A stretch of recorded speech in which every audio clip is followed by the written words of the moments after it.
Well, speaking of early voting, Donald Trump is targeting Clinton-leaning Michigan and Wisconsin in a very big way. These are both states where Trump and Bernie Sanders pulled out wins in their respective primaries earlier this year. So does he really have a shot? Let's talk about it with Payton. She's a staff writer for the Federalist, and Leslie Marshall, Fox News contributor and syndicated radio talk show host. Ladies, welcome. Great to have you here. Leslie, let me start with you. So Donald Trump is spending a whole lot of time there in Michigan and in Wisconsin. Both those states went for Democrats. I mean, Paul Ryan back in 2012 as the VP candidate couldn't even pull in Wisconsin. Is that a good strategy for Donald Trump to focus his efforts there, or do you disagree with it? I disagree focusing the efforts there. I understand why, and certainly when he is so appealing to the blue-collar worker crowd.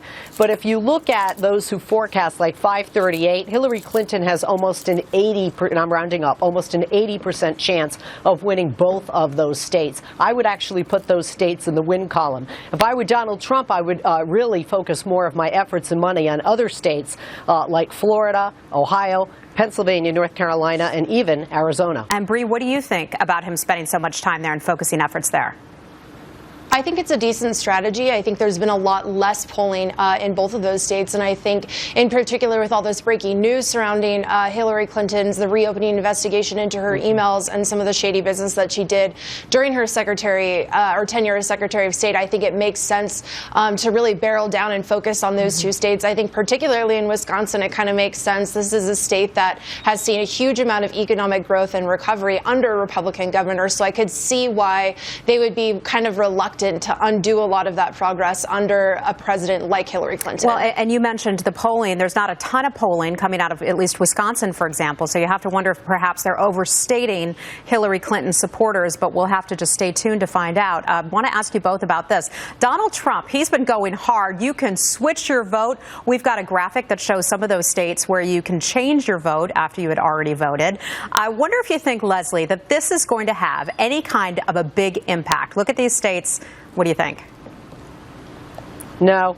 No, no, I don't. Why not? No. Because a lot has changed. A lot of those people had cast their ballots maybe a month or so ago, and now we know a lot more information today than we did back then.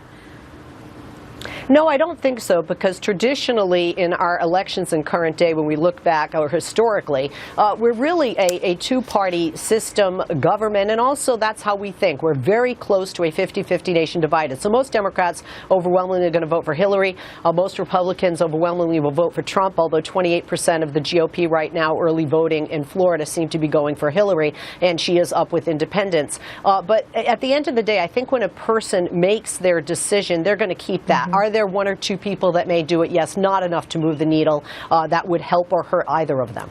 Bree, you see it having any kind of impact or not enough to move the needle?